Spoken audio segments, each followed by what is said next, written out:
म्हणजे मला असं वाटतं ती माझी इन्स्टिट्यूट आहे खरं तर, म्हणून कदाचित अभिनय कधी कोणाकडनं शिकावा लागला नाही, तो शिकतच आपोआपच झाले.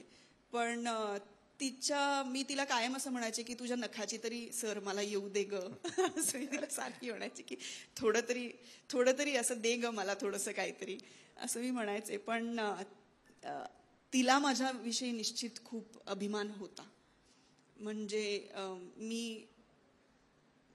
मी पण जेव्हा सुरुवात केली तेव्हा मी ज्योती चांदेकरांची मुलगी आहे असं सांगितलं नाही या क्षेत्रामध्ये. बरोबर.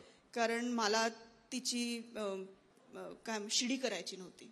आणि हे माझं पूर्वीपासून ठरलं होतं की मी तिला म्हटलं होतं की मी आई या क्षेत्रामध्ये मी काम करणार, पण मी कधीच सांगणार नाही कोणाला की मी ज्योती चांदेकरांची मुलगी, कारण मला माझं नाव बनवायचंय. मला ज्योती चांदेकरांची मुलगी म्हणून कधी ओळखलेलं मला चालणार नाही. मला तेजस्विनी पंडित म्हणून नाव करायचंय.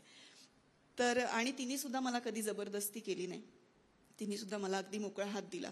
मग त्याच्यानंतर जेव्हा एक नाव व्हायला लागलं आणि मग मी जेव्हा म्हणायला लागले किंवा आम्ही एकत्र दिसायला लागलो, तेव्हा लोकांना असं, अरे तू ज्योती चांदेकरांची मुलगी आहे तरीच, असं वगैरे व्हायला लागलं.